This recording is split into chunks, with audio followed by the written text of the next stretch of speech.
It's the Farmer to Farmer podcast, episode 107, and this is your host, Chris Blanchard.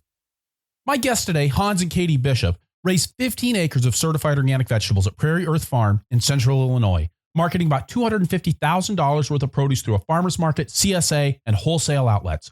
With about 50% of their sales going through one farmer's market in a mid-sized city, Katie and Hans had a lot to say about how they make that work, from the details of their display and market stand setup, their digital checkout system and the value its data brings to their farming operation, and their farmer's market magic sauce, the passion that Katie has to connect with their customers. Katie digs into the nuts and bolts of how she connects with customers at farmer's market and through social media. Hans started growing vegetables at his family's operation in 2009, while he and Katie both lived in the city. Over several years, Hans made the transition to full-time farming, and then Katie followed, and then they moved out to the farm. Hans and Katie share how they knew it was time to make the various transitions, how they prepared to make those changes, and how they divided up the responsibilities on the farm. Hans and Katie also provide an honest look at the challenges of farming together and of bringing a spouse into an ongoing operation. We also dig into the shipping relationships that help PrairiErth Farm dig into the Chicagoland market, how they've mechanized their operation to retain and attract good help, and how they've changed and continue to improve their employee management practices. I'm also excited to share that Hans and Katie were selected as the 2017 Moses Organic Farmers of the Year, an award that recognizes organic farmers who practice outstanding land stewardship, innovation, and outreach. And before we get started today, I'd also like to share that by the time this episode goes live, the Farmer to Farmer podcast will have been downloaded over 1 million times. That's something I simply could not have imagined 2 years ago from the day this episode goes live, when I was recording intros to the show in the middle of the night at a hotel across the street from the Moses Organic Farming Conference. Thank you so much to all of you listeners, all of my guests, and all of our sponsors for the show. Every one of you has added tremendous meaning to my life and my work, and every one of you has made this show possible, made it what it is today. And especially thank you to my family, namely my wife, Angie, who has put up with late nights, technical problems, and my stubbornness when it comes to getting episodes out on time, even when it makes no sense at all. Your love and support through this and everything else we've been through, baby, means the world to me. And to my daughter, Isabel, who's been through at least 1,000 sound checks and who periodically ends up making me dinner while I'm editing. And also to my assistant, Carly, who makes everything go live week after week. Okay, I'm done. Thank you, thank you, thank you. The Farmer to Farmer podcast is generously supported by Farmers Web, making it simple for farms to work with wholesale buyers such as restaurants, retail stores, and schools. Farmers Web software streamlines your wholesale operations, making it easier to work with your buyers and with more buyers overall. FarmersWeb.com. And by Vermont Compost Company, founded by organic crop growing professionals committed to meeting the need for high quality compost and compost-based living soil mixes for certified organic plant production. VermontCompost.com. And by BCS America. BCS two-wheel tractors are versatile, maneuverable in tight spaces, lightweight for less compaction, and easy to maintain and repair on the farm. Gear-driven and built to last for decades of dependable service. BCSAmerica.com. Hans and Katie Bishop, welcome to the Farmer to Farmer podcast. Thanks, Chris. Hey, Chris. Great to be here. So glad you could join us today. I would like to start off, as we usually do, by having you give us the lay of the land there at PrairiErth Farm in Atlanta, Illinois. You know, how many acres are you guys farming? Where exactly is Atlanta, Illinois? And how are you guys marketing your produce? The farm itself is 300 acres. We own about 50 of it, and the rest is rented. It's been rented since before my time, and staying in the family as far as a renting agreement is concerned for the foreseeable future. So we do 15 acres of vegetables, and my dad does about 200 acres of organic corn and soybeans, and the vegetables are certified organic as well. And the rest of the land is not tillable in pasture, which we have cows or we make hay on.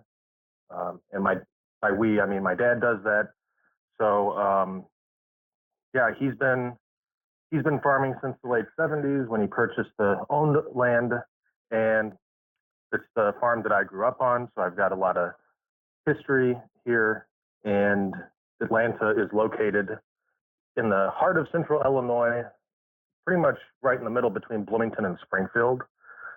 So we've got a pretty good area to market. We do sell wholesale in Bloomington, Champaign-Urbana, and Springfield. We have a 150-member CSA, mainly in Bloomington, and a few members in a small town of Lincoln. which is the county seat of the county that we're in. Then we do a farmer's market in Bloomington as well. And we also sell to a few distributors in Chicago.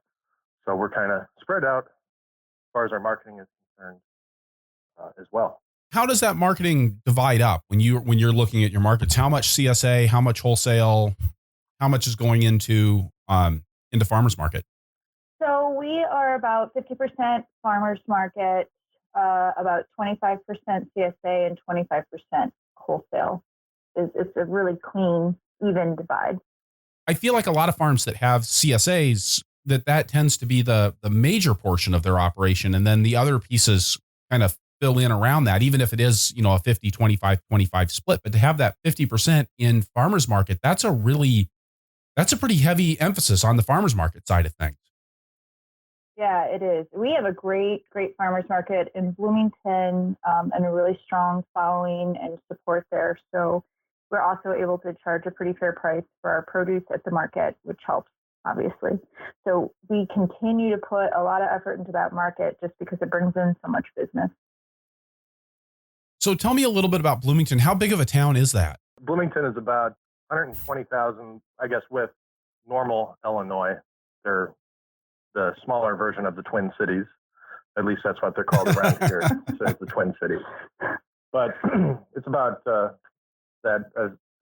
Katie and I actually both worked at State Farm, which is where we met.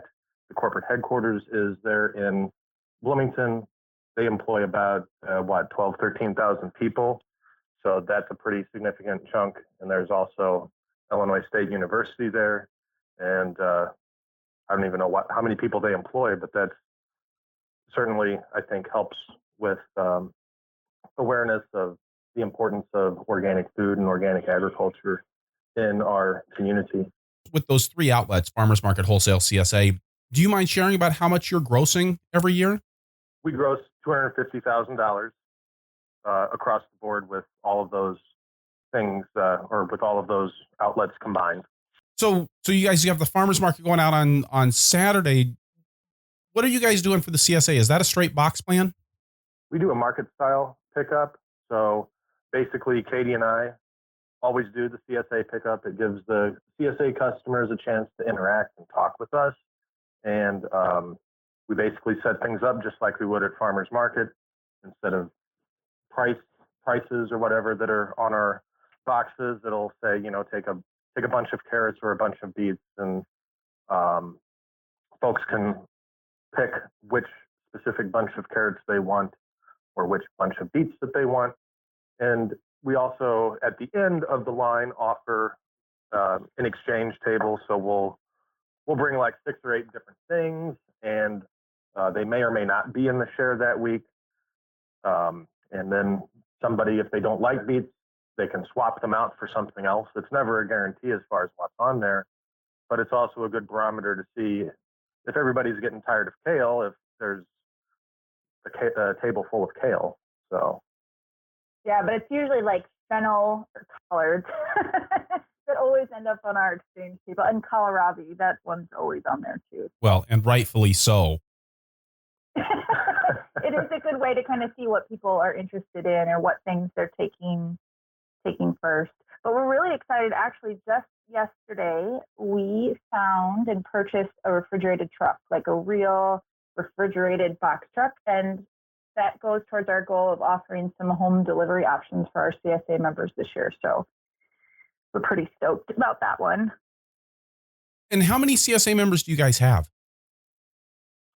During the regular season, we do 150 for our summer share. And then we have 2 winter CSA programs that each have between like 40 and 60 members.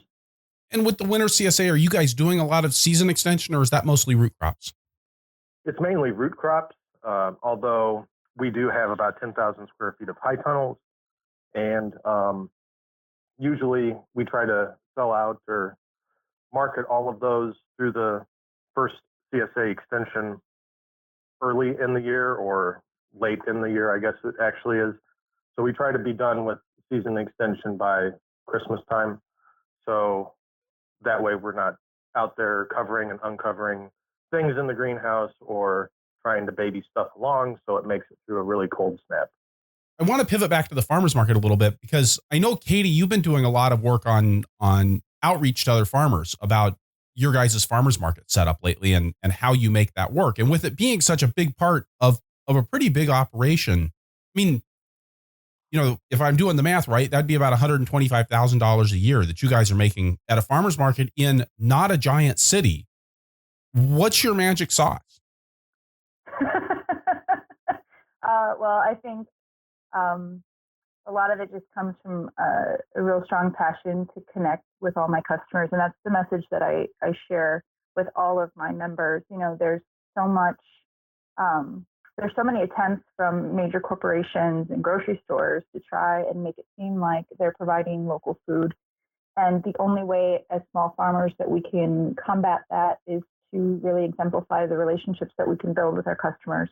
So I don't know. I think my secret sauce, as you put it, is just I know my customers' names. You know, like I identify my core group of customers, and then I make sure and connect with them in lots of different ways. You know, I'll have a customer come up that I know really likes heirloom tomatoes, and so I'll give them an heirloom tomato that's new for us and ask them to tell me what they think about it. You know, or I know their dogs' names and their kids' names, and I connect with them on Facebook, and I just build relationships with people, and they're genuine relationships. Like I'm really grateful for them supporting our farm and being enthusiastic. You know, I'm not forcing it, but I pay attention to them, and I think that's really important to building a real loyal following.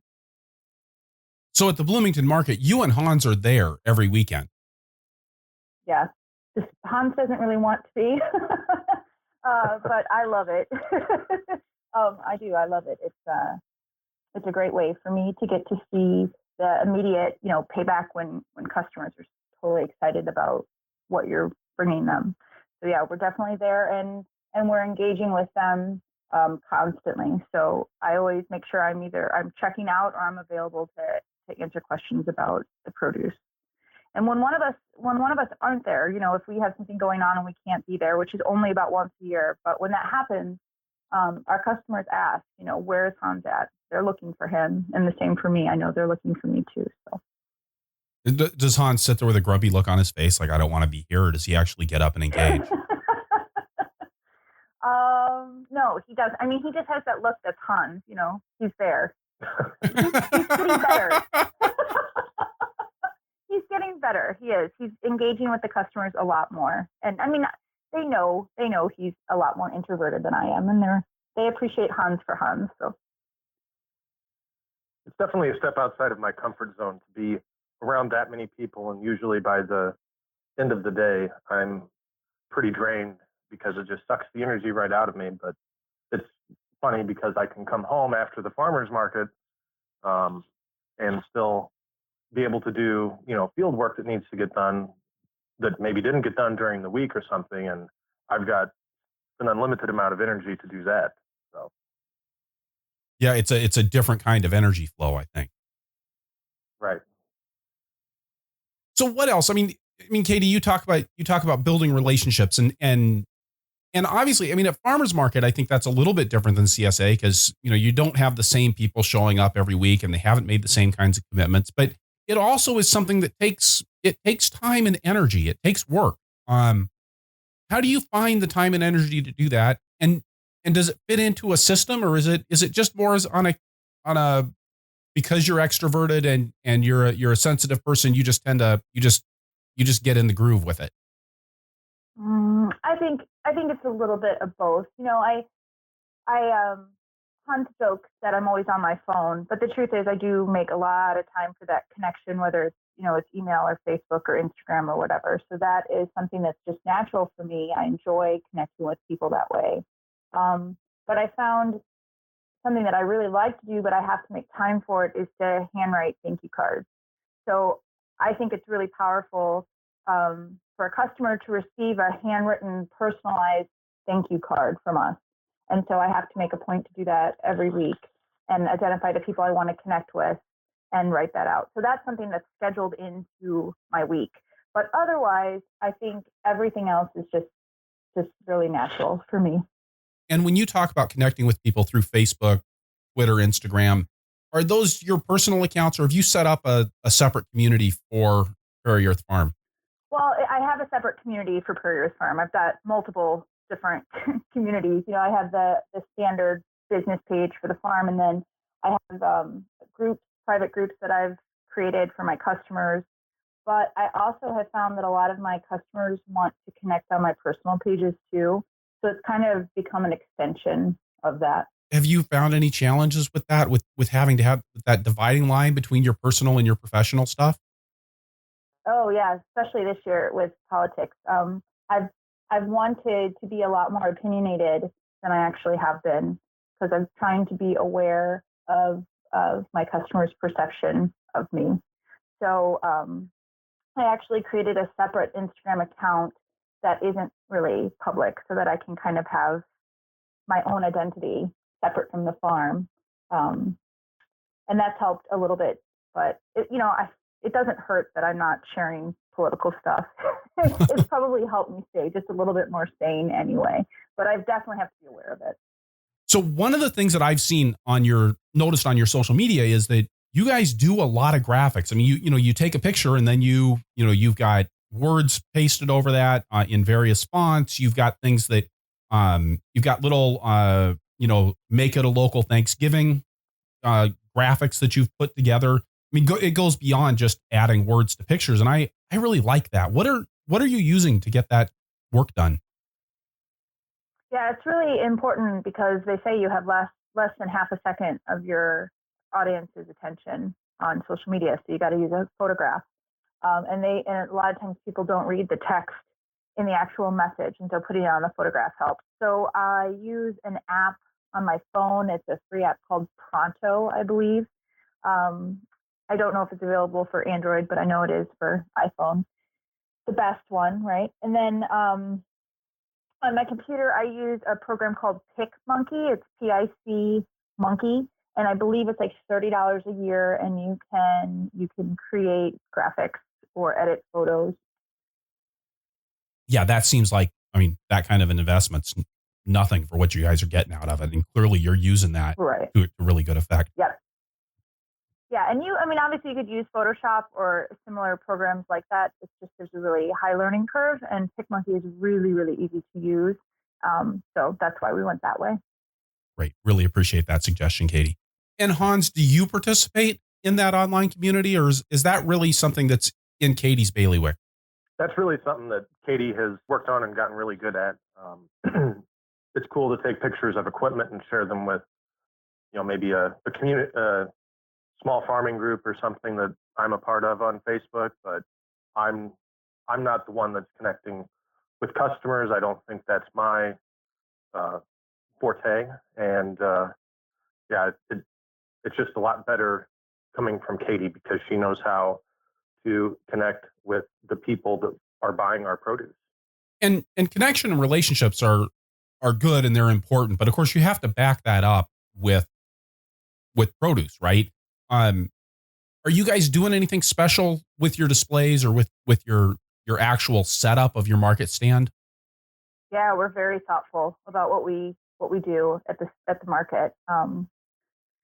So, I mean, there's a lot of different things, but I create my store I create my farmer's market stand like a store.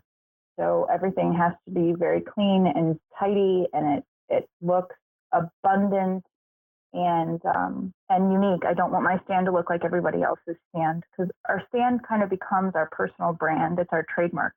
And so I want people, when they come into my stand and they purchase a bunch of kale, I want them to go home and then they're going to really love that kale, and I want them to remember to come back to me and buy it again. And so I can't look like everybody else. I have to look, different. What do you do to look different? How do you make your farm stand look unique?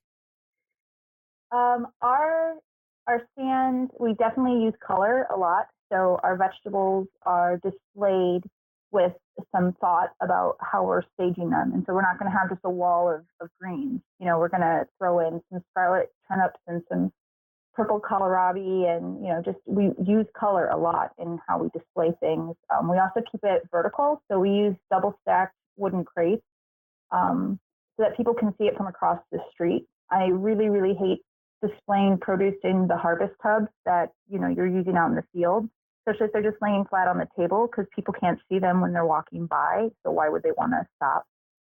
We cover our tables because our tables are really funky and dirty, and I don't want my customers to see that. So we cover them with burlap tablecloths. And then, the farm has got so many cool aesthetics to it. Old enamelware pans and egg baskets and all kinds of stuff. And so we just use that to create that farmer's market vibe at our stand. So do you guys use a linear setup? Or all your tables lined up in a row? Do you guys have something where people are kind of invited in and under the tent? How do you have that arranged? Yeah, so we put our tables towards the back of the tent so people can walk in. Again, kind of create it like a storefront. We're not standing in the way of our produce, or our checkout area is not blocking the produce because, again, we want people to see it from across the street. And so we have it set up so people can come in and shop like they would at a store. We also take up a lot of space. I mean, we invest in extra market space so that we can spread out and people don't feel cramped in our spot. So, in the early spring when we don't have a ton of produce, that means we can do extra things. We've brought a tractor. We brought Hans's G in one time on a trailer and let kids climb on it and get their picture taken. So we use that extra space as much as we can. I really like that. And I mean, I see a lot of times on the online groups, people will be complaining about how much the fees are at farmers market. And I'm guessing that you guys just don't care that much about that if you're buying up extra space you don't need every week of the year. Oh, it's so cheap. I mean, again, this is my store. If I was going to rent space in an actual brick and mortar store to sell my produce, it would be way more expensive than what I'm paying in my fees for the market. I mean, I think it's a steal for us personally. Plus, I mean, you just factor that into your budget, right? So I make sure that I make that back when I'm paying in my market fees. I make back over the next, like the first 2 or 3 markets, actually. One other thing that we did, Chris, was we went through a pretty extensive branding project last year. So we developed a new logo that stands out. Nobody else at the farmers market has that. And there was also some pressure to come up with, customized twist ties if we were selling into grocery stores. So we've just brought that along with us to the farmers market as well. So when somebody stops at every stand and maybe buys a little something from everybody and they really like our kale, they can see right there that it's a PrairiErth Farm twist tie, and they can remember exactly where that came from. So we're just finding other ways to, try to stay in our customers' minds, throughout the week as well. Are there a lot of other certified organic vegetable farms at the farmers market? There's one other certified organic farm at the farmers market selling produce, and I don't think there's anybody else who is certified organic selling meats or other products. And have you found that to be an important distinction at market? Yeah, we actually just got an email today asking about our CSA program, and she wanted to make sure that we were certified organic. She said that she was just diagnosed with stage 4 breast cancer, and she was changing her eating habits. And so that was really important to her. I mean, that was a pretty powerful email to receive and really kind of solidifies our why, why are we doing this? And so I was excited to be able to respond back and say, yep, we definitely are organic. And here's our certification to prove it. Yeah, I know that stamp of legitimacy can be a really important part of certification. It may not matter to everybody, but for those people that it matters to, it clears things up and it answers all the questions. Right. The more that we've sold into wholesale markets, it's certainly been a benefit to us to have that, because Katie and I aren't there to back up our product, when it gets dropped off, because we use somebody else to take our products to Chicago for us, or even in the store when in Champaign-Urbana or Bloomington, when somebody's picking up a product of ours, we're not there to say, yeah, this is how we grew it. So having that certified organic, or having the organic certification has really helped us more quickly move into that wholesale marketplace. Yeah, but I will say our chefs that we work with, they don't really seem that interested in the certification. I mean, I think they want it to be grown sustainably or organically, but they definitely don't appreciate maybe the price increase because it's certified organic. I think for restaurants, it's a lot harder to have that label carry through to the final customer. Whereas like at a grocery store, I mean, it's right there. It says, "Hey, I'm certified organic." It's much more difficult in a menu to be like, "Oh, we've got certified organic carrots from PrairiErth Farm, and then we've got beets from someplace else." Yeah, I think the certified organic part doesn't tell the story necessarily that the chefs need it to, as much as it does, local farmer from down the road beets. So, and I want to come back to the wholesale marketing in just a second, but I've got one more question about the farmers market, which is, with the amount of money that you guys are putting through there in a year, do you have a checkout system, or are you guys working out of aprons like we always did at my farmers market stand? Oh God, no. We are terrible at math and making change. No. We use a Square system. So we have iPads, just some older iPads that we had loaded on with the Square software that allows us to take credit cards. And they have a free program. It actually has pictures of the items, so you don't even have to type in kale. There's a picture of kale, and you press the kale button, and it rings it up for $3. And it makes the change, which is nice. But most importantly for us, it provides excellent records. So I can see how much of what I'm selling and when. I can see how many transactions, what my average transaction amount is at any given time during the market. It provides receipts for my customers, but if they use their credit card, it also allows me to have record of them, so I can contact them over email or text. So it has marketing features. And then it also allows you to use gift cards, which we use for another CSA program that we have, a Market Bucks style CSA program. So we can't live without that software. It's really, really important to us doing business at the market. When you talk about all of the data that it collects, especially the sales data, is that information that you've turned around and used? I mean, things like how many transactions you're doing per hour at the farmer's market. Is that something that actually has had some practical manifestations in your operation? Well, definitely for staffing the market. We can tell when our busier times are. But for the average amount per transaction is a really big number for us, because I can kind of gauge based on the items that we're bringing how successful it is. So, for instance, if I make a little soup kit, right, and it costs $7, my average amount per transaction is going to go up when people are buying that versus just buying a couple pounds of potatoes and maybe a carrot, right? So it's increasing that average amount per transaction up. Or if I put garlic by the checkout stand, those are the types of things where I can kind of watch and see how they're changing that average amount per transaction. So rather than just using your impressions, you're actually able to look and review the data on that. Right. Nice. Right. That's really nice. It works good too for harvesting for the markets and such. So we can see, after Labor Day that trends are going down, and we go from selling, 200 bunches of carrots at market to 150 towards, the middle of September to 100 towards the first part of October. And we can plan those trends or plan for those trends. And we can see when certain things usually come in from the field and when we have our first zucchini or whatever of the season, and try to, tweak some production to maybe get it a week earlier than we had it the week before, or not the week before, but the year before. So it's also good from the production side of things too. Oh yeah, like I think, in the middle of the season, there's produce going in so many different directions.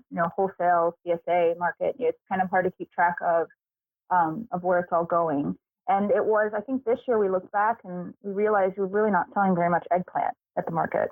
I don't know that we would have known that if we weren't keeping really good records about what we were bringing and what we were selling. We're going through as much eggplant as we are because we keep forcing it on our CSA members. And I think we're selling a little bit of it wholesale. But without having that information, we wouldn't know that we really need to scale back on how much eggplant we're growing.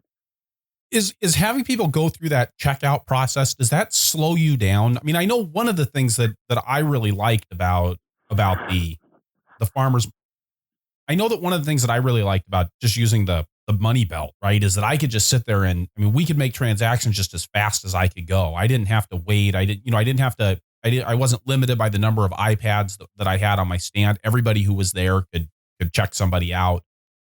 Does it end up being a bottleneck for you guys, or is it just fit smoothly into your workflow? It can be a bottleneck, definitely, but it's more about how many items need to be weighed and less about how long it takes to use the iPad. That is actually really quick, just entering in the amount. They make the system so efficient to use. But what slows us down is when we have, 10 different things that have to be weighed, and they all have a different price per pound. So you can't just pile them all up on the scale at, $2 a pound and have the total. That actually slows us down a lot. So we're trying to do more pre-bagged items, like 3 pounds of potatoes and a quart of carrots instead of doing it just single by the pound. I feel like sometimes it was more of a bottleneck when we had other people helping us check out, and they were trying to figure out what the price was for things, because, when somebody works one market a week or something and they're not making the prices like Katie and I are, they had a hard time remembering. Maybe somebody isn't quite as good with math, so they can't make the change as fast. But having the iPads there, somebody pays with a 20 and it's 1777 is their total, then it automatically shoots back a number for the change. And I think we're actually, in some instances, save time. So do you guys have just one or two people who are working the iPads, kind of like a checkout at a grocery store, or is it just whoever it is that's interacting with customers grabs the iPad and does the transaction?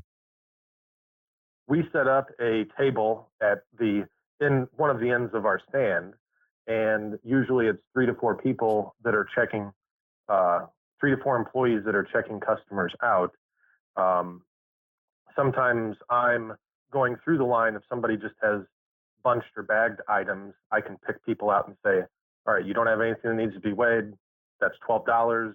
And I've got an apron with me. I can make change and make the line move a little bit faster. But not everybody has an iPad. It does take a little bit of time to train someone on an iPad, or have somebody walking around with a list of prices, or having a scale out in the stand somewhere to be able to use an iPad away from that designated table. Yeah, we have designated people that their job is just to talk to customers. I don't want them doing any stocking or cleaning up. I don't want them ringing people up. I just want them greeting customers, answering questions, offering them bags, those types of things. And then we have people that job is to stock and obviously help customers. They're not going to ignore people, but the checkout is its own function away from everything else. So to pivot back to talking about the wholesale marketing, I'm really interested in how you guys have reached out to the Chicago market, because Chicago's how many hours away from you guys? About 2.5 to 3 hours, depending upon the traffic.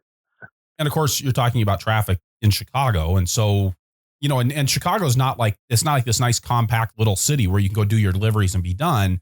That's a lot of ground to cover. So it sounded like, from what you said earlier, that you guys have actually set up with an arrangement where you've got somebody else who's actually managing getting your product up into Chicago. Right. So because we deliver to Champaign, there is a company there that basically brings produce down from Chicago to Central Illinois. So they're driving up there with limited items. So they've got almost an empty truck going up. And we've arranged with them to take our product up. And it's been pretty economical for us to do that. And we don't have to mess with driving a vehicle around in the city. And some of our customers up there I haven't even met. I just talk to them over the phone, depending upon who it is. Most folks are just calling me or sending me an email or sending our packing our pack shed lead, an email with what we have available, placing an order that way, because sometimes, depending upon who the client is, there might be a little bit different pricing than what we're selling, kale at the co-op or kale to the co-op for. So, but anyway, we've also have a WooCommerce-based online ordering system where somebody can just go on and see in real time what we have available for that week. And it's updated at least once a week to reflect what they could potentially order. Okay.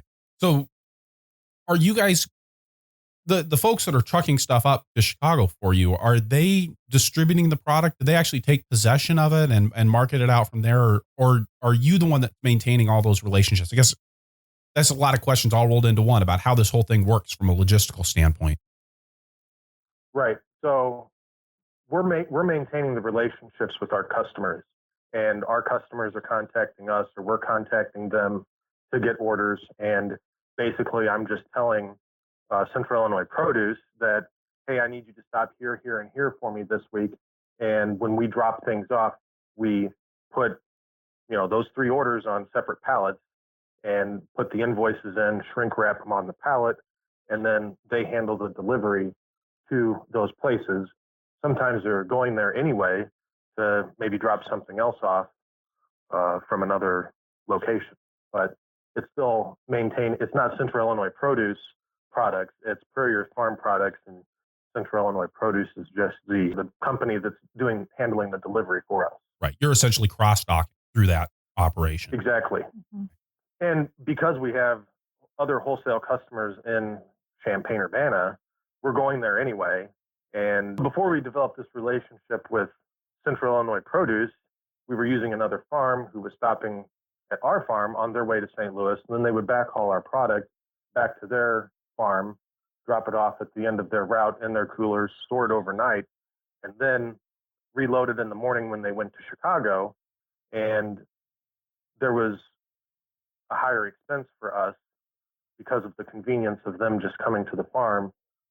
So it's really worked out well to further this relationship with Central Illinois Produce to have a more economical way to get our products to Chicago, since they're already going up there not full. How did you develop your relationship with Central Illinois Produce? Because it seems like something here in the Madison area or up in the Twin Cities in Minnesota, that there's a lot of local foods activity going on. You guys are kind of down in Central Illinois, not exactly the organic and local hotbed of the universe. How did you guys go about reaching out to these folks and getting them on board with what you needed to have happen? The relationship with Central Illinois Produce stemmed off of trying to get product up to another potential customer, but the bottleneck was the price of handling things on a case-by-case basis.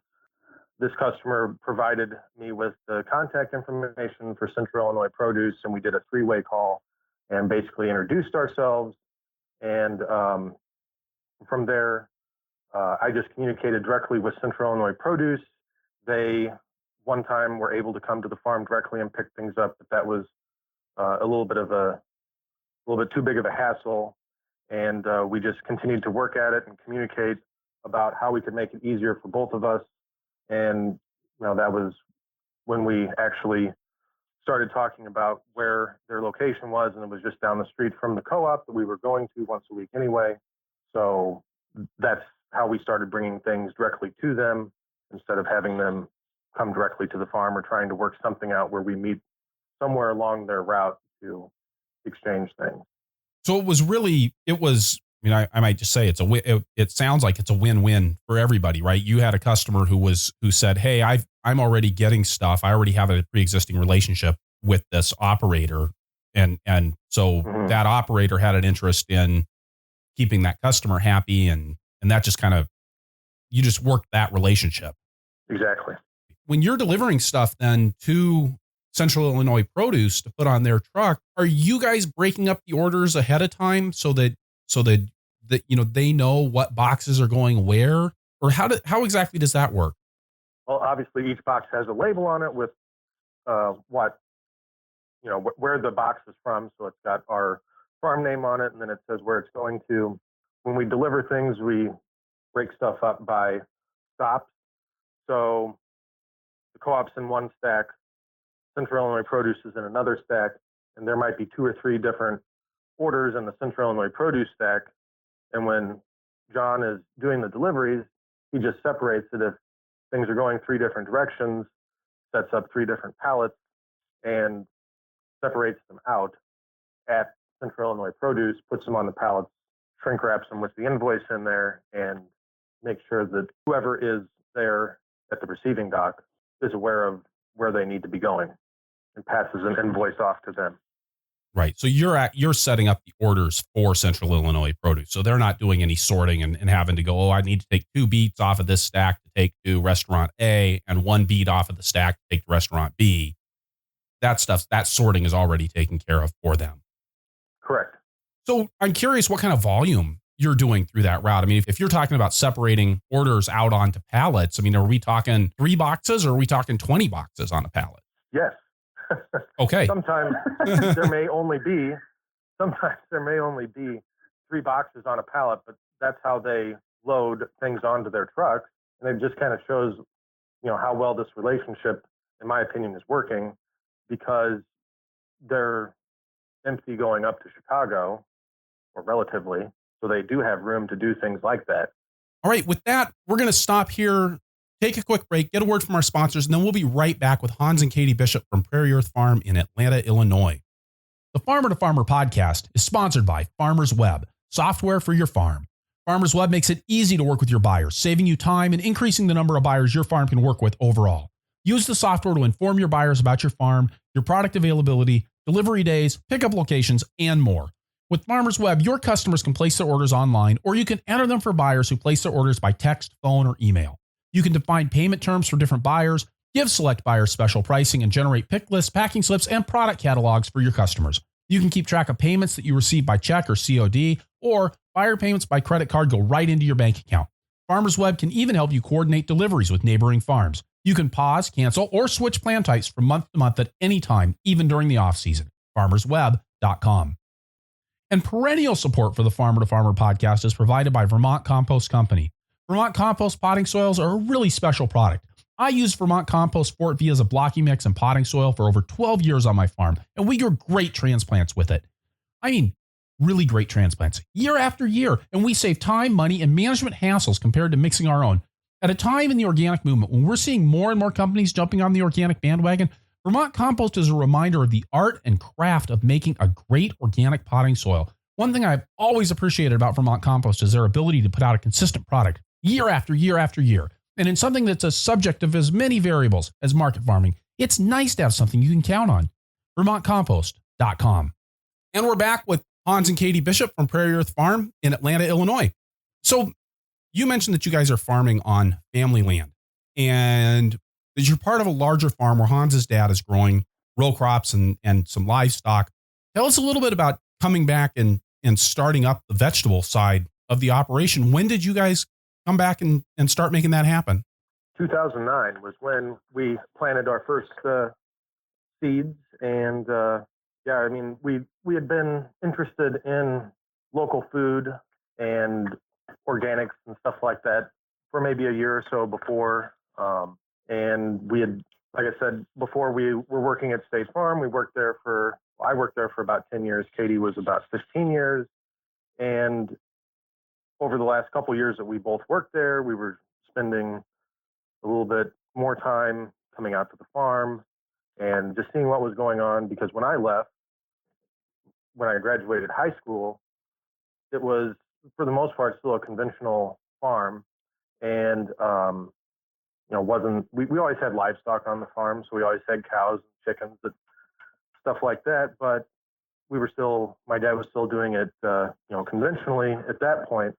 And it was right around that time that he began to transition.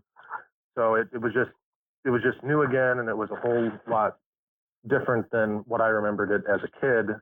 And we really fit right in there. And my dad had a lot of patience with me. He taught me a lot of things that maybe I didn't remember from when I worked on the farm as a kid. And he's definitely been a big mentor in my life. So really made the transition coming back really easy. And it was having vegetables on the farm was something that he always wanted. He actually was sick sometime in the summer of, I think, '09. And that was when I got a little bit of time off of work to help take care of him. I had to do some of the chores that needed to be done while he was seeing doctors and stuff like that. So at that point, I was really just like, Katie, I know this is what I want to do, and I really think we should give it a shot. So the following year was when we started doing the farmers market in Bloomington. And we still worked full time at State Farm. And Hans, when did you come onto the farm full time? When were you able to leave your State Farm job? I quit in 2011, about this time, I believe, in the season. And that was also when we started our CSA. So the reason why I was able to quit in the first place was really because we were able to recruit 30 very willing to take a risk CSA members on someone who had a full season under their belts, but not necessarily full time or on a huge scale. But like I said, I think because I've been able to have mentorship from my dad and also a lot of other local farmers who were willing to share their ideas as well with me, we're able to really take off very quickly. So when Hans came back and started farming in 2009, was this something that you guys decided that you were going to do together? That this was a direction that you were both going to go and wanted it to be a full-time gig for both of you? I think it was just a natural choice that Hans would go first. He had the production knowledge to get us started. And so I stayed back and worked full-time so that we could have health insurance and save back some money and just know that we could do it, and not risk our house and everything like that. And at this time, you guys were not living out at the farm. Right. No. Yep. We had a condo in Bloomington and we would commute. How was that? I mean, I can think in some ways that feels like that would be kind of nice, but in other ways, I can imagine that being off the farm was hard. In retrospect, I don't know. At the time when we were living in town and commuting to the farm, it seemed like, it was the cause for all the stress and drama. It was the worst possible thing. We couldn't wait to get out to the farm. It would make our lives so much easier, once we got out to the farm. And to be honest, that is true, except there were some really nice parts about being able to just leave it behind and go home, and living in town allowed us to be a lot more social. Because when we're working out here, it's just us, or it's just us and our employees, and we're not super social. And so once we live out in the country now, our free time is spent watching Netflix. And because it's harder, we're tired. We don't want to drive back into town to hang out with friends. And so, I don't know, there needs to be a balance between living out in the country and being so isolated and being surrounded by your work 24/7. But it is a lot easier to have it so accessible too. Now, Katie, when did you come onto the farm full time? It was 2 years ago, like this week, 2 years ago. It was the best day of my life. You're supposed to say that about your getting married. Oh, shoot. Yes, that was too. They buy equally there. No, I've been wanting this for a really long time. 2 years ago would put us in February of 2015. How did you guys know that it was time to bring Katie into the farm operation full time? Well, it was two things. When the Affordable Health Care Act was passed, it allowed us to have access to affordable health care, and that made a huge difference in being able to leave my job, because at that time we were really just holding on for my health insurance benefits. But we had also known that this was coming. I had been preparing and pushing for it for a really long time. I was really, really unhappy at my job. And so we spent the last 6 months taking my paycheck and putting it into the bank, because we wanted to make sure that what we were making at the farm could pay our bills. We lived We did not live very extravagantly during that time, but we wanted to have that safety net. So once we built up about 6 months of my income, plus we had access to insurance, we felt like that was the time to take the leap. And how did that change go? Was that a smooth transition for you? Financially, it was extremely smooth. I think we were scared about what would happen, but the truth is we made it work. That's one of the great things about farming. If we need to sell a little bit of extra, eggs, or we need to make up the difference somewhere, we can. So that was wonderful. That wasn't that scary, but it was very difficult to go from Hans and I spending, 8-9 hours apart and then coming together in the evening to talk about our day, to spending 12, 14 hours together constantly and determining who was, quote unquote, the boss. We're still trying to figure that out, actually. But yeah, that part was very challenging. It still is, actually. Finding my role on the farm and how I fit in has been kind of difficult, but it's getting easier. The first year I thought it was never going to get better. Last year I could tell it was getting easier. So I'm pretty hopeful that it will be even more smooth in 2017. So what have you guys done to smooth things out, to help you find your role on the farm and to figure out how this new facet of your relationship works? I guess always Therapy. trying to. I was going to say communicate. No, I'm kidding.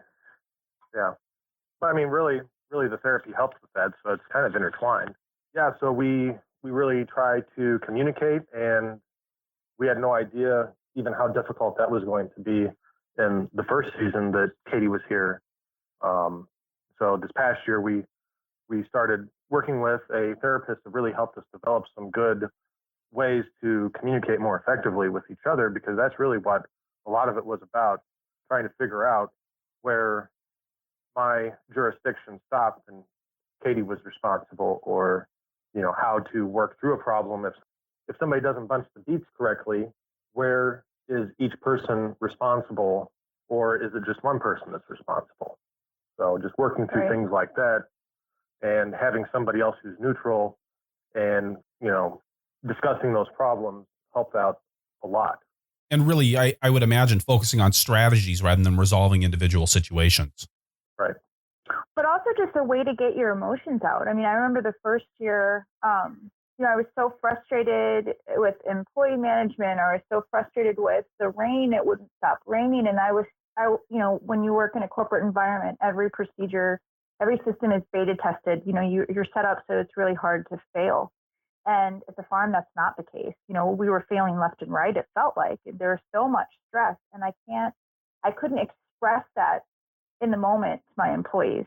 So if I was really, really frustrated that the beets were still dirty at the market, or if they weren't bunched correctly, or something was coming into the market really dirty, or the count for the CSA was off, I couldn't, throw a tantrum and scream and yell in front of my employees. But that's how I was feeling inside. And so I would take it out on Hans, because Hans was safe to me.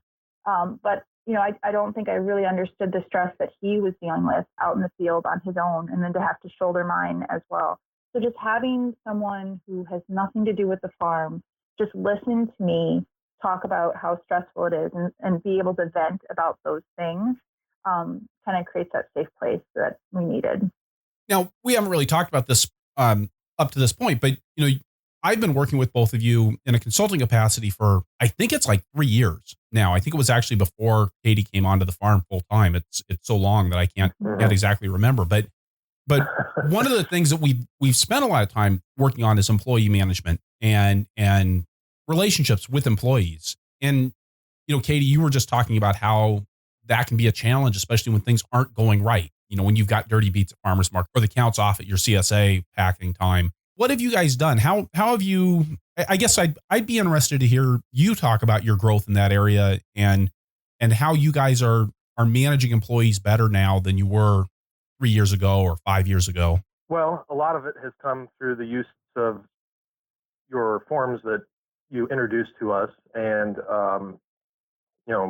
5 years ago, it was a verbal, we need to get 24 bunches of green kale, 15 lacinato kale, and whatever else. And I was expecting people to remember that. And it's no wonder that count was off when we got to the CSA. Now our packing manager, John, takes care of coordinating the wholesale orders. We communicate as far as what we need to bring to the farmer's market, and then he compiles all that information together. So because he's packing all those things, he kind of knows where things need to be going, and that helps. But he's also got it written down, and he can effectively delegate somebody to go pack the kale. And we try to teach our employees how to read a harvest log or a post-harvest log, so they can figure out where everything needs to go or how many bunches of kale that they need to pick. And it doesn't always have to result in a phone call or to me to say, how many bunches was that again? Or we're sending people back out because they didn't get 5 bunches of kale. So those things as far as harvesting and whatnot, have really helped in that realm. So in the field, we've also tried to use some of your tips that I believe are really effective. One of those is the check-in after 15 minutes and 30 minutes, because it really is true that if you leave somebody alone for 15 minutes, you don't really have too much time to screw something up, but you can definitely see how things are progressing. And maybe I should backtrack a little bit to even before that. I try to do the task for a little bit to show them what weeding the carrots actually looks like, and to show them why it needs to be done this way when we're going out to weed carrots. Or with the greenhouse, we got a new transplanter, and it's really important that all the plugs are completely filled to the bottom, so the plants will be effectively transplanted the way we need them to be. So I will fill a few trays, show them what it should look like when you fill a flat, and then maybe I work somewhere else in the greenhouse for a little bit, but then I come back 15 minutes later or so and check in.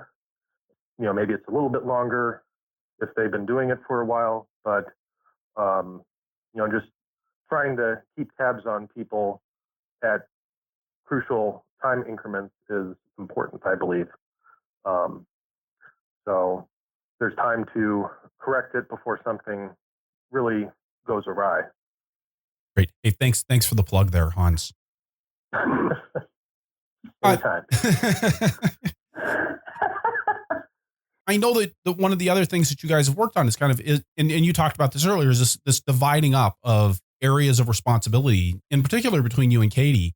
How have you gone about that? How have things ended up being split up on your farm? So originally there was no division. I just was kind of part of the team, but I didn't really like that. I wanted to have some type of control over my work, And so then it was going to be that I was going to manage the greenhouse, but then that didn't really pan out. So now what I oversee is the pack shed. So I work with our pack shed lead to make sure things are coming in and being handled in the right way and stored in the right way. And I'm working with the customers, but I'm also doing a lot of the back end work in the office. That's pretty much all me, whether it's, bookkeeping and taxes and payroll, and all the marketing I handle as well. Managing employees, it's a little bit tricky because I'm not always out there with them, so I don't know exactly what's always going on out in the field. And so sometimes my staff knows more about what's going on in the field than I do. But we work through that. And Hans, he definitely is handling all the production side of things, and he oversees our crew leader and pretty much all the staff. Katie, you mentioned that things didn't work out for you managing the transplant production. Why not? Because Hans and I were both working in there together. I mean, that was a task that we had to work side by side with our team. And I didn't know a lot about what I was doing. I had just started working on the farm full time, and Hans had systems in place already, and he knew exactly how things should be done. And so I kind of just let him take it on because he was valuable in that position more so than I was. Just last weekend, as we're recording this, not of course as it goes live, but I was at the Wisconsin Organic Vegetable Growers Conference here in Madison, and I was talking about farm life balance, and I actually had a couple of people come up to me and want to talk about the issue of farmer's wife syndrome. I think was the label they put on it, as being this idea that somehow the work that the woman does on the farm is oftentimes less valued, even though it's as critical to getting the operation done as what the man's doing. Have you found that to be an issue on your farm? Do you feel like people view you as Katie, a full partner and farmer at PrairiErth Farm? No, I don't. I mean, I think it's a work in progress, and Hans and Hans's dad Dave, they try really hard to make sure that I feel like I am part of it. But it is definitely a challenge with the employees. They don't necessarily know what I'm doing in the office, so I don't think they always understand my contributions. And I don't sit there and list them all out. On Monday morning meeting, I'm not sitting there telling them the 100 things I'm doing in the office. And sometimes it's hard because I don't think people understand the hours that we work.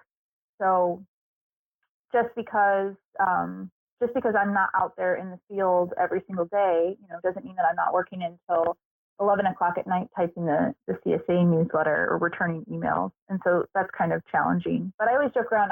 I wrote a blog. I had a blog when we first started farming called The Farmer's Wife, because that's how I was introduced. It was never, this is Hans and Katie, they're farmers. This is Hans, and this is his wife, Katie. This is Hans, he farms, and this is his wife, Katie. Or, that happens all the time.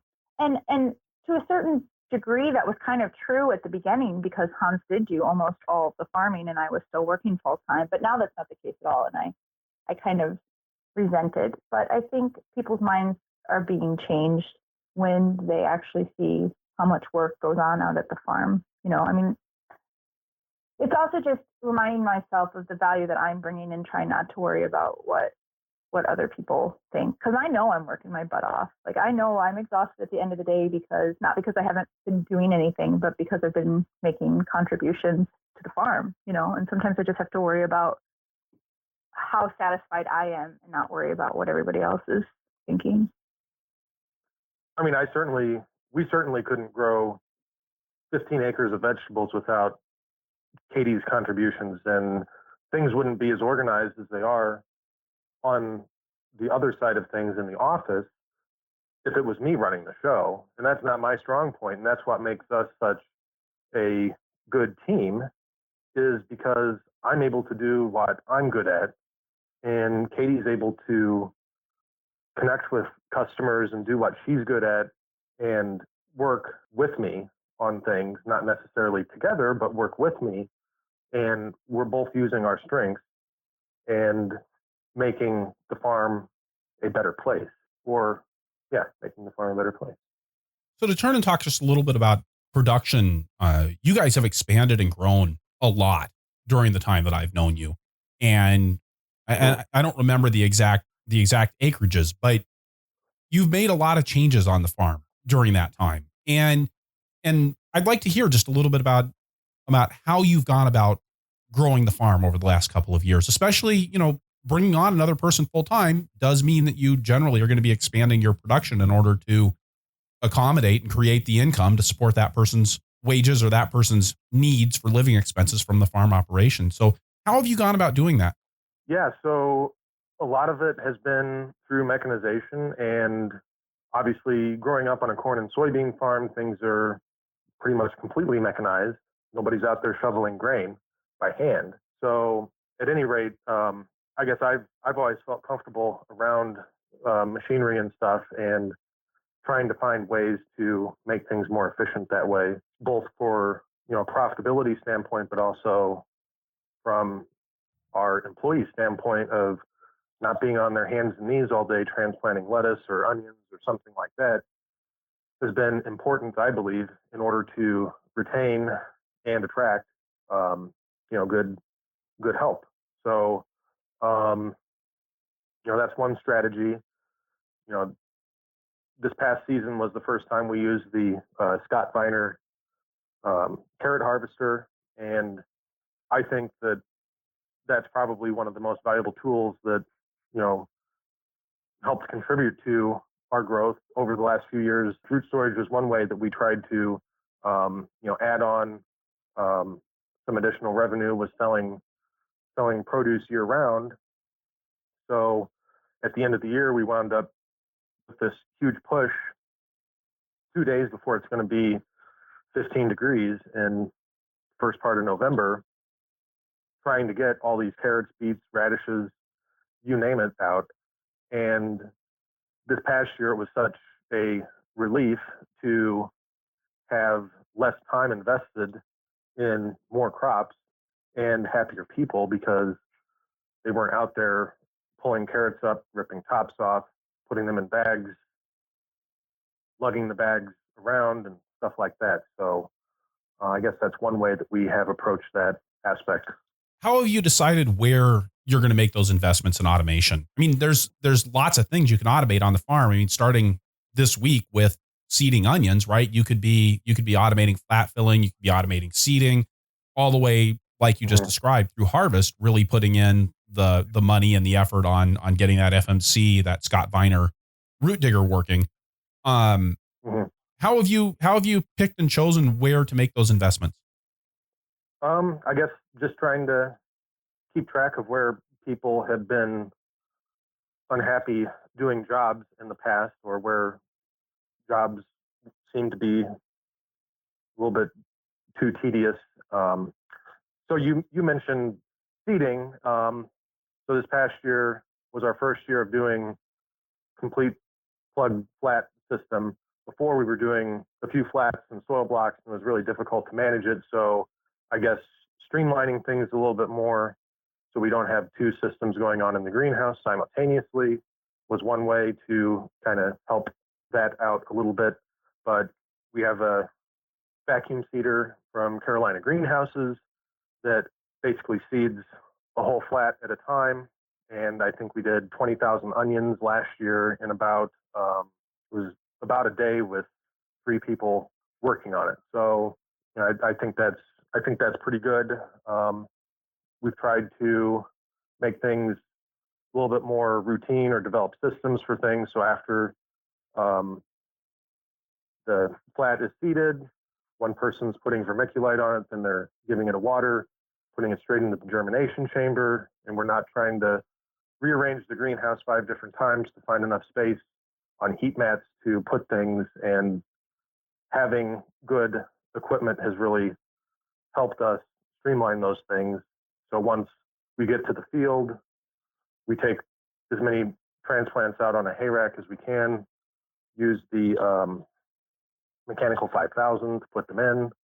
And then we also had purchased a hydro weeder a couple years ago, which has helped control weeds if they get a little bit out of hand, so somebody can be riding on that. Definitely really easy to weed a 300-foot row of brassicas that are planted about 18 inches apart in about 3 minutes. So, things like that have just really helped making and boosting employee morale, getting people interested and staying on for multiple seasons, which has really been key, because we're not wasting time retraining everybody at the beginning of the season. I like how you tie all that together. I mean, it's not just a matter of making the investment or saving the labor. It's about making the investment and putting together the systems, figuring out where you can use some automation to make that work, and then using that actually as a lever point with your employees to increase their job satisfaction so that they're more likely to come back that second year. I like that. And I want to say one more thing too, because I know I've heard you talk about how when you ran the Moses conference, people would complain about how expensive that it was, but you always say, if you get one single tip from that, it can really pay for the conference admissions. Plus, to me, the networking is invaluable. But to be really specific about that, so last year I took an organic university course with Steve Pincus from Tippy Produce and Adam Cullip from Loon Organics. And one little thing that I saw that I felt could really change things, specifically pertaining to transplant production, was the way Adam put two 3/4 inch metal conduit pipes together in a small 2x2 square piece of wood, put a tech screw through, and you've got this 10-foot long contraption of two parallel EMT conduit pipes that can hold 10 flats of plants. You put one person on each end, and two people can carry 10 flats out of the greenhouse at a time. And you can get things out of the greenhouse a lot faster. You can move things from greenhouse to greenhouse if you have to, and put them straight onto a bench instead of trying to carry two flats at a time from greenhouse to greenhouse or to a hay rack. And if you're lucky, you won't drop one. So, just a little tip like that, I think, is a fantastic way to really tie pieces of a system together. Well, and of course, I mean, one thing like that, if it saves you 5 hours at $10 an hour, you've made 50 extra bucks, right? And if it saves you, now you get to use that again and again. So you use that a couple of times and you've paid for your organic university course, over a period of years, because it's not like that knowledge gets used up and goes away. And I just think that's so important. No. Yeah. And so I'm going to try to get a picture of that so that we can give a visual on that idea of creating those transplant racks for carrying stuff out of the greenhouse. I love that idea because that's such a bottleneck. And the other thing, when you talk about just those quality of life things, and Katie talked about the frustration factor earlier. I mean, watching people carry flats out of the greenhouse, I don't think there was anything that made me more upset on the farm, because it was always being done under pressure, right? It's always, transplant time. There's always the pressures on, time's a wasting. And you're watching people just do this fumbling job of get stuff out there. And you look at it and go, there has to be a better way to get this thing done. And for us, we put in a trolley in the greenhouse, but I love this low tech, low expense solution that you've come up with that I think, again, is just, it takes away. It's not only something that speeds things up, but it makes it feel like PrairiErth Farm has its act together, and makes it feel like a place that people want to be. I think that's really important. Yeah. All right. And with that, we're going to turn to our lightning round. But first, we're going to get a quick word from one more sponsor, and then we'll be right back. This lightning round and perennial support for the Farmer to Farmer podcast is provided by BCS America. BCS two-wheel tractors are real farming equipment for real farmers.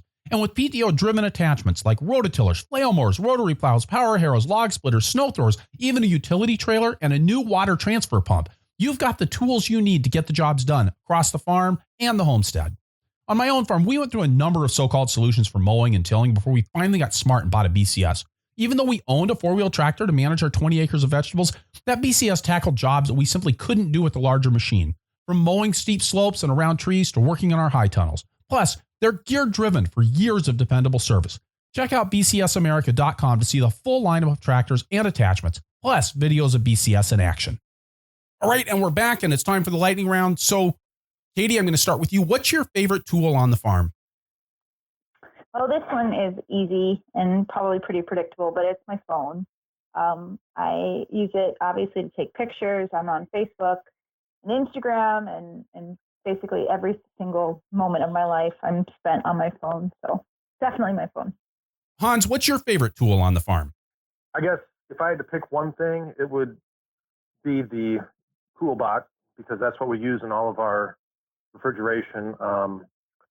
We've insulated the front half of our market trailer so we can take trailer to market, keep things cold, and we're able to pull out things at 11 o'clock just as fresh as they were at 7 o'clock in the morning. And we've been able to outfit shipping containers with two 24,000 BTU air conditioners, able to keep things cold. It's really helped a lot, say in the summertime when we have to pull a ton of lettuce for a really hot spell. It's going to bolt, and we're able to hold lettuce over, just as an example, I guess, but we're able to hold lettuce over longer than we were before. And without our refrigeration and cool box specifically, I guess we would not be able to do what we do. Right. It makes it so you're not having to harvest all of your lettuce for farmers market on Friday morning and ship it out on Saturday. It gets you some more flexibility in how you manage your harvest and your inventory. Exactly. Yeah. Hey, Katie, what one thing do you think that most farmers should do to improve their farmers market stands? Get off your phone and don't eat. Be ready to talk to your customers. And this is all one thing. I know it sounds like it's more than one, but just be accessible to your customers at your market. If you're on your phone, you're giving off a message that you're not interested in connecting with your customer. And I see a lot of people make this mistake. So smile and be excited to be there and don't be on your phone. Hans, what's your favorite crop to grow? I really like to grow carrots.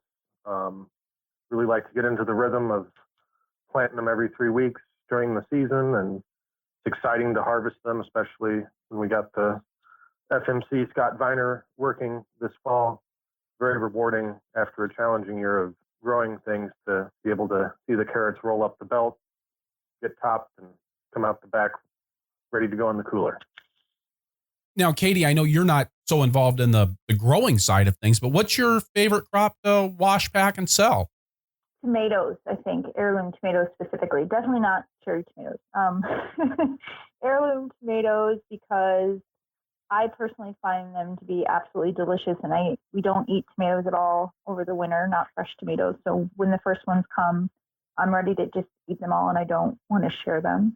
But I really love to sell them because our customers just completely freak out when the first tomatoes come, and we'll have lines of people, 30 people deep, just to get tomatoes. And it's really fun to see that much enthusiasm for something that you worked really hard for. So that's my answer, tomatoes. Tomatoes are a great conversation starter too. Really? Well, people ask like, hey, what's the difference between this tomato and this tomato? So you've got an opportunity to talk to your customer if you've got so many different varieties of tomatoes. And then you can say, oh, these are great with, a bunch of basil and some cilantro.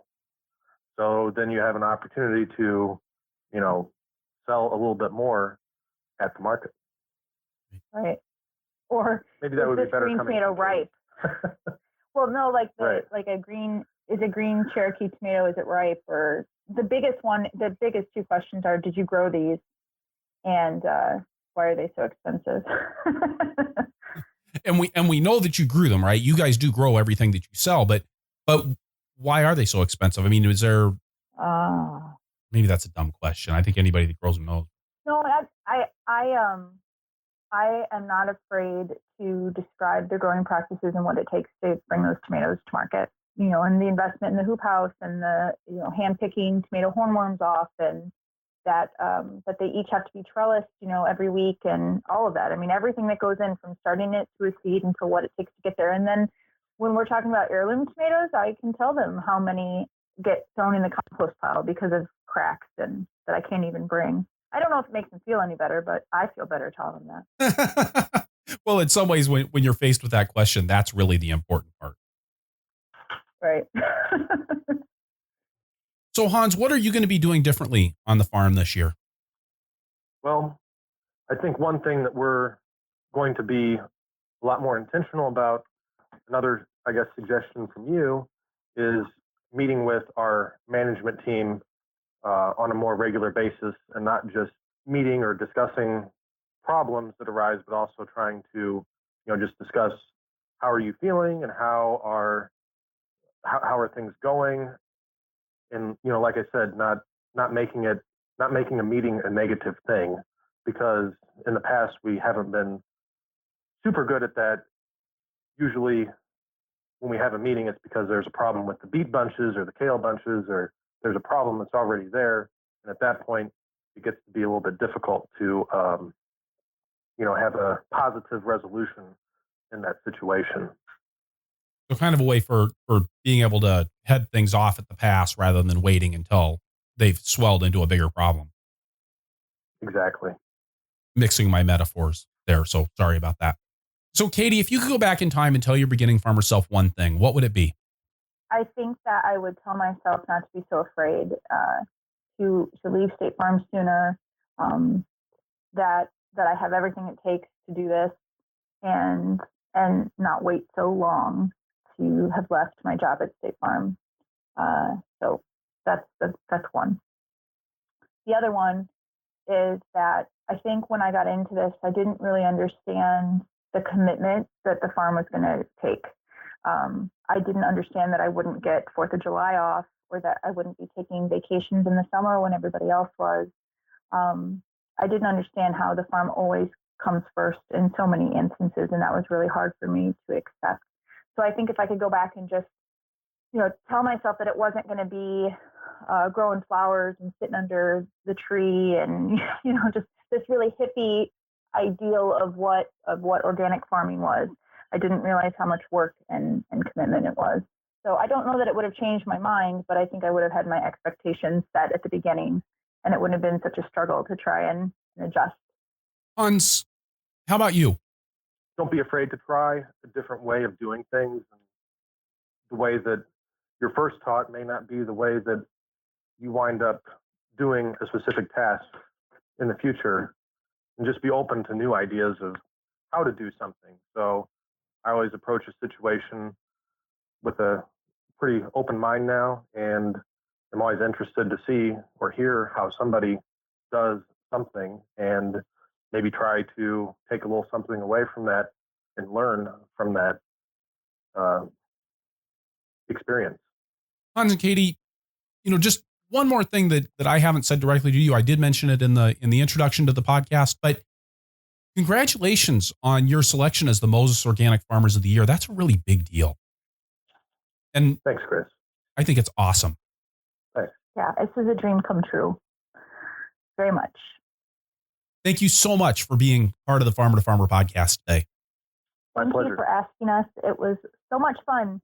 All right. So wrapping things up here, I'll say again that this is episode 107 of the Farmer to Farmer podcast, and that you can find the notes for this show at farmertofarmerpodcast.com by looking on the episodes page or just searching for Bishop. That's Bishop. The transcript for this episode is brought to you by Earth Tools, offering the most complete selection of walk-behind farming equipment and high-quality garden tools in North America, and by Growing for Market, where you can get 20% off your subscription with the code PODCAST at checkout. You can get the show notes for every Farmer to Farmer podcast right in your inbox by signing up for my email newsletter at farmertofarmerpodcast.com.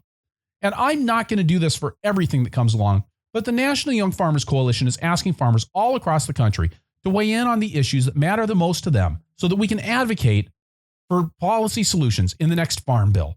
Their 2011 survey was essential to sustainable agricultural victories in the 2014 Farm Bill, and it's time for up-to-date data on the needs of young and beginning farmers in the U.S.